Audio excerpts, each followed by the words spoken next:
Welcome to this episode of the $1 Million Mastermind. I'm Larry Weidel, and before we get started, if you want to know exactly how to win again and again, go to weidelonwinning.com/webinar now to watch something I've put together for you. Now let's get going into this episode of $1 Million Mastermind. We're talking with Travis Rosbach, and Travis is a multi-talented, he's got a lively mind, he's got lots of abilities, and he's interested in a lot of things. As a result, he's got a lot of accomplishments along the way, and we're going to dive into that. But welcome, Travis. Thanks for taking the time to talk. Larry, thanks for having me. It's great to be here. And let me congratulate you on being the first guest I've had on here with an aquarium in the back of his as his wall screen in the back. If they start to fight, let me know. I'll just tap on the glass. Okay. So let's talk about your story. You know, just so people will know a little bit about, you've done a lot of things. You've been had a bunch of companies. We'll talk about that, but you also been a former pilot for jets and commercial airline, which is not the Cessna that I soloed one time and immediately gave up that idea. But I mean, you were big time into that, but you started a company in 2007 called Hydroflask, and has become one of the world's most popular water bottles. You've got 8 patents related to the bottle. And the amazing thing, you started that in 2007, 5 years later, sold it for, what was that, $210 million? Is that accurate? I sold it and then it went on to sell for 200. Yeah. Mm-hmm. And so the thing is that, and now you've got another company that you had already started, Tumalo, the Tumalo Group. And so we'll hear about that. But suffice it to say, you've been in the game, performing at a high level yourself, and very difficult, strenuous, highly responsible things like being a pilot for jets and commercial airlines. But going on and starting a big time company, coming up with an idea, but then bringing it to the market, getting patents, all of those type things. So you might have learned something along the way, Travis. I'm always asking a lot of questions, Larry. You might have learned something. So let's get into your story. Where do you think your story started? How early in your life did you get on this particular path of curiosity and, following your natural curiosity and really doing something big with it, like the flying? Good question. I think it started about age 12. I had a neighbor who died, and we were fairly broke. We had not a lot of money. We were eating government cheese, and had the opportunity to go into his house and do the estate sale. And there was opulence, there was money. It just felt different from our house, even though it was just right next door. And I inherited his bookshelf.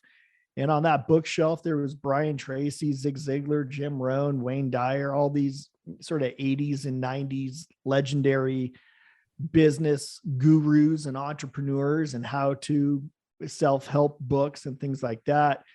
I just poured myself right into them, and I just could not stop reading them.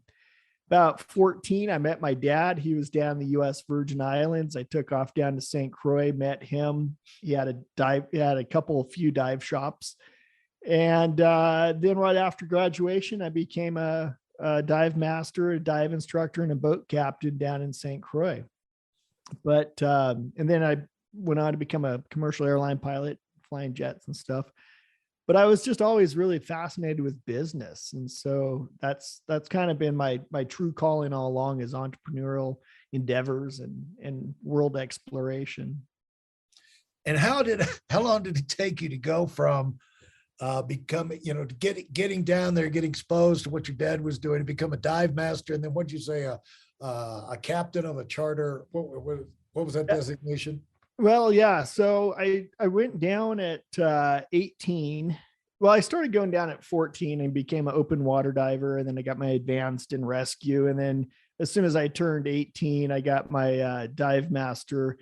Went over to St. Thomas, became a PADI dive instructor, 158190. And then I spent so much time on the dive boats, and I just loved being on top of the water. Also, just kind of take a break from being under the water. So I got my U.S. Coast Guard 50-ton U.S. Merchant Marine captain's license. Started doing a lot of parasail boats, ocean rafting, high speed, lightweight, really fast ocean rafts down throughout the British Virgin Islands. A little bit of time on some catamarans and some blow boats, but predominantly on power boats, fast boats, dive boats, parasail boats, things like that. And so, and how long did that take? Well, that was about it. It was a lot of hours, a lot of days on the water. Right. Every designation was additional days on the water, 720 days on the water, or whatever the number was, to get up to 50 tons. And then it was also in combination with time spent on large vessels. I was fortunate enough to get on a fairly sizable yacht that bumped me up into the 50-ton rating, and kind of traveled all over the world doing boating stuff. Lived in Australia for a while and worked on boats, and had a little time in Fiji and Tahiti and things like that. An amazing wealth of experience. And it would sound like for most people, you'd worked yourself into the life of Riley, just the dream life, doing that type thing. But, the human mind has its own ideas about things. These things are planted in us before we're born. And so somehow you said, I don't want to spend all my life just on the water and under the water. I want to get up in the air. I want to try, you were speed, a boat's never going to go as fast as a plane. That's for sure. So what got you thinking to make that transition? Because most people just say, I've got it made. I'm going to do this the rest of my life. The world is full of unbelievably beautiful places. And I'm a star, I'm a captain. I'm a dive master. I'm an instructor. I can go anywhere, do anything, and get a job pretty much anywhere, with the credentials you'd built up. And I'm sure you had your name established in that industry. And now you're thinking about moving into a whole nother industry. Nobody even knows who you are. And so talk about what what kind of scrambled eggs type thoughts did you have that caused you to think this would be a good idea? Never quite heard it put that way, but I love it. Yeah. There was a part of me that was just, I captained and was the first mate on pretty much all of the ships and vessels that I really had ever set out and desired to be on. The only thing that I kind of did not get to do or have not done just yet was a circumnavigation. And for a long time, I kind of wanted to go on a solo navigation. I just wanted to get on a boat and take off. But I had this kind of like odd fear of hitting a shipping container floating out at sea. So I don't know what that phobia is, some sort of past life stuff. But I was working on a yacht. I was making great money, and they offered me the captain's position, and it was incredible money. It was a lot of money, and I was only about 24 at the time.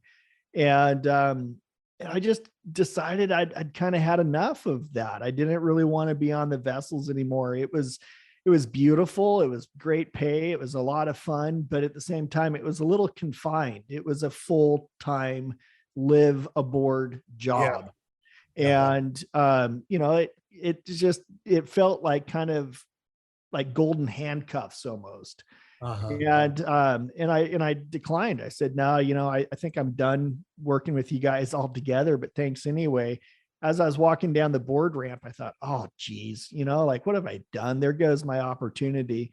And I heard, you're a pilot. I'm like, oh, I'm a pilot, I guess.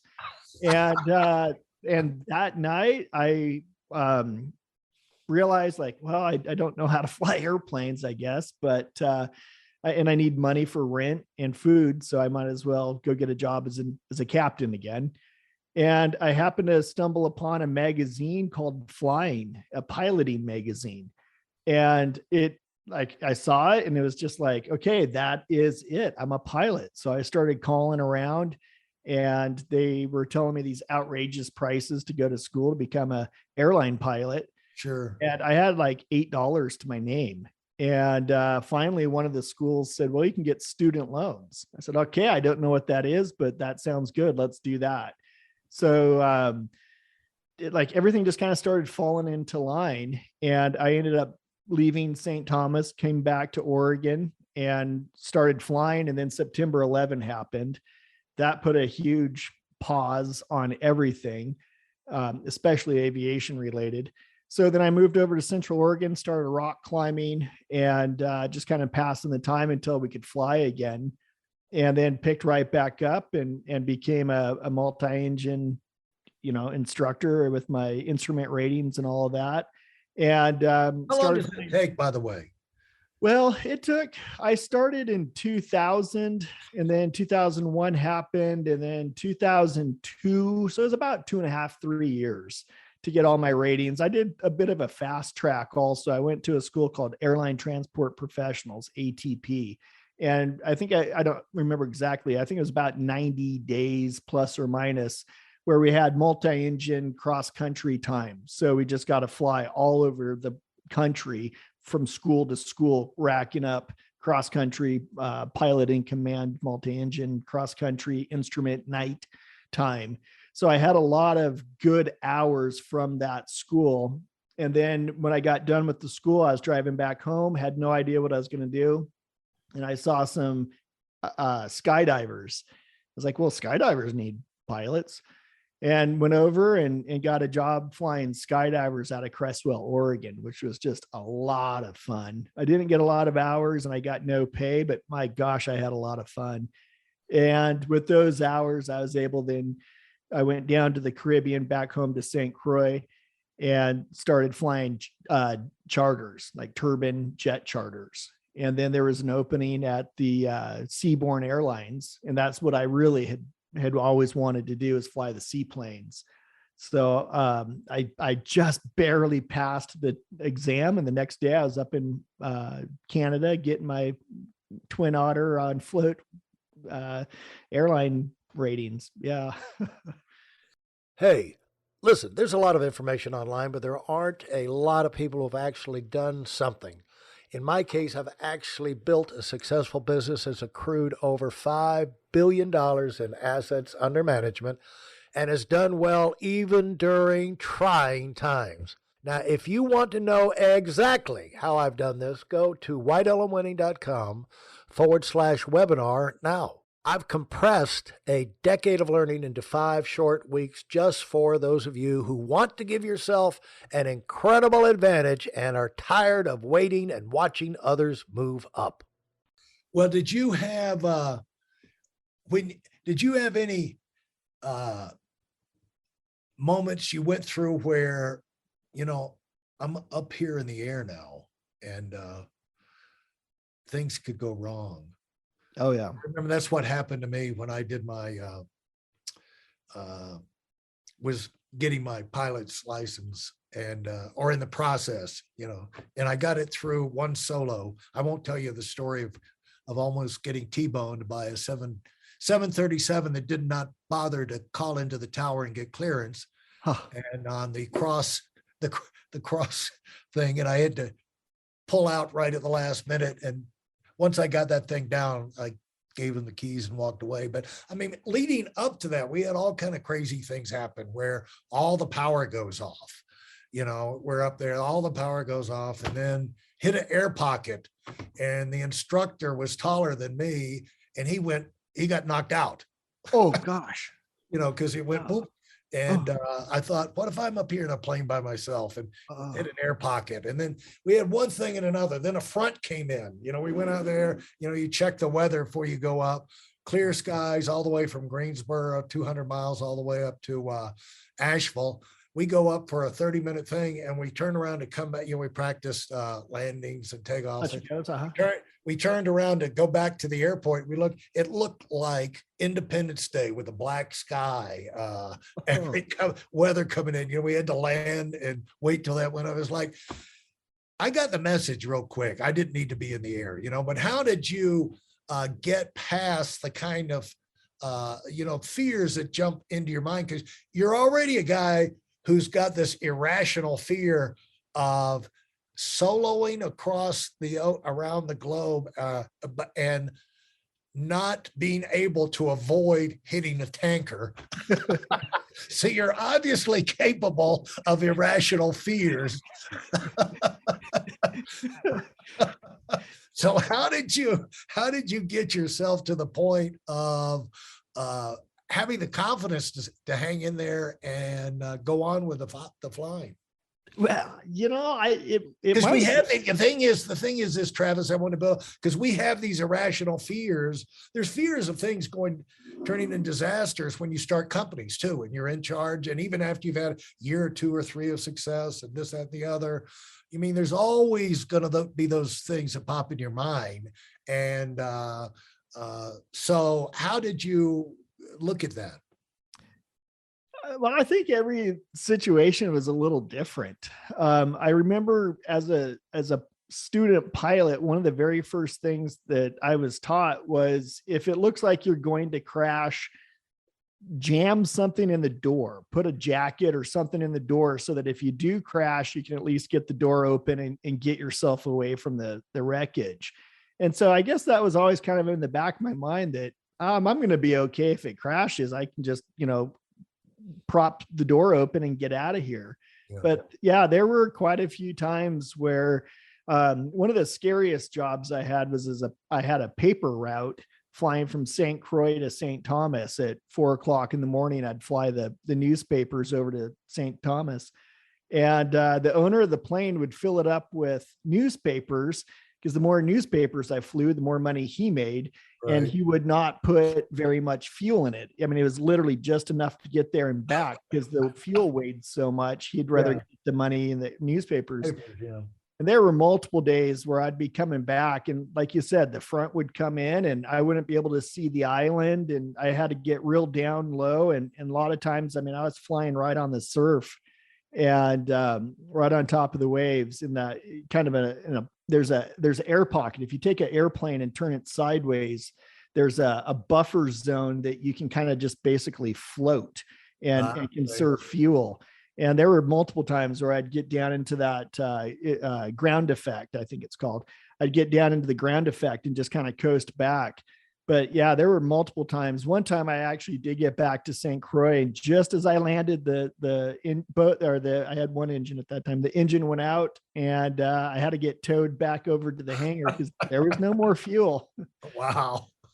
So you just had it. I like the idea of the guy telling you he assumed you would survive a crash, and the biggest problem would be to get the door open.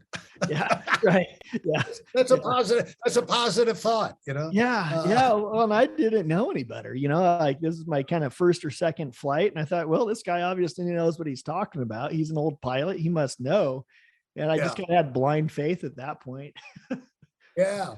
Okay. So you move on from that. You become a commercial pilot. How did the thing with the,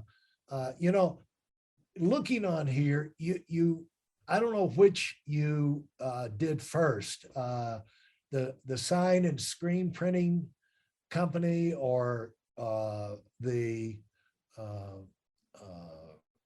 Tumalo, basically, because Tumalo started in 2007, right? I started 2014. Yeah. I did I had a fence company here in Bend, Oregon. We just started building clear cedar with no knots there. It was just beautiful fences. Right as the housing economy was going straight up just before the 2008 crash. And we sold that company, my partner and I, right before the 2008 crash, thereabouts. And we started sign banner, kind of an advertising agency in downtown Honolulu, and Oahu Signs and Screen Printing. Okay. And I want to wrap up this first session because you've got a big, powerful background, and I wanted people to kind of get acquainted with who you are. What do you think, what could you pass on to people you think that you did right as you continued to move through these things? You picked up skills, what I see that you did, Travis, is that you kept yourself motivated. A lot of people say, well, I'm bored, which to me, that's really poor. That's like saying to the world, I'm stupid, because, if you are bored in the world, whose fault is that? And, unless you're in a supermax prison somewhere in solitary, you don't have the right to be bored. And so,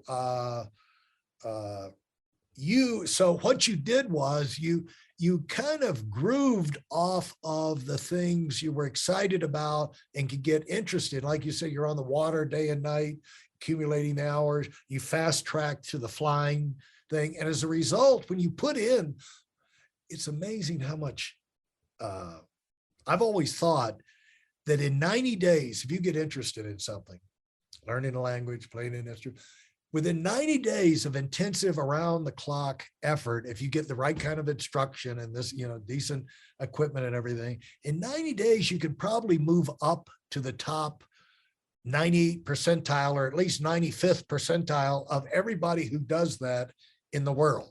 It doesn't take that long to get really good at most things, almost everything, and so that doesn't mean like if you're running, you're going to be the fastest or whatever, but you're going to be pretty good, and so what would you say? So that's what I see about you. I see you as somebody who stayed, you gave yourself the freedom to, a lot of people don't want to change. You gave yourself that, and the key to changing is to be more excited about what the new thought you have in your mind than you are about what you're leaving. And you can do that if you have saturated what it is you're doing, and you've got all, you've squeezed all the juice out of that orange. And they say, well, you got a great orange there. Yeah, but I've squeezed, for me, I've squeezed all the juice out. It's time to move on. And so, but the people who never really take advantage of the situation they're in, they're always going to get around to this and get around to that. They never maximize what they've got. But I see from you is you got in situations, you got all the juice there was out of it, went to the top of it. And then your mind said, I want to move on. I don't want to be stuck here. I want to keep moving, keep learning. And so is that something people could take away? Absolutely. Yeah. When it struck that I was a pilot, I didn't even really think about flying planes. I was a pilot. And so I started to study who and what are pilots. I knew that the flying was kind of an ancillary thing that would come later, but I knew that I wanted to fly for the airlines as an airline pilot. So I started to dress, walk, talk, and act, hang out with, read, watch pilots. And so I became a pilot, and then I learned to fly airplanes. And I think that has always been kind of a big benefit for me. Like you said, if you throw yourself into it within 90 days, you can really get to the top pretty quick.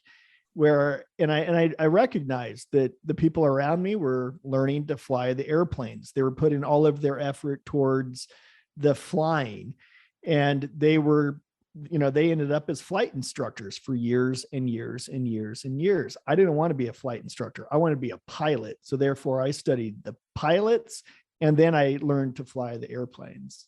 We're getting ready to have some real fun because we're going to talk about how you got into these businesses, because let's face it, a pilot's still an employee. When you're working for somebody, you're limited in your income, and you still have to be there. It's not like being captain on a boat, but you still, for a period of time, you've got to be there, and you've got to give up that element of freedom in your life in return for being a pilot, because that's Right. what a pilot does. So thanks so much for getting us going on this, and I can't wait to get in the next one. Thank you, Travis. Thank you, Larry. If you enjoyed what you've heard and are dead serious about finding out for yourself exactly how this works in the real world, I've taken the most valuable business lessons I've learned over 40 years and put them into something for you to watch. Go to whiteelemwinning.com/webinar now in order to move up as fast as possible. I'm Larry Weidel, and I run the $1 Million Mastermind. Go, go, go.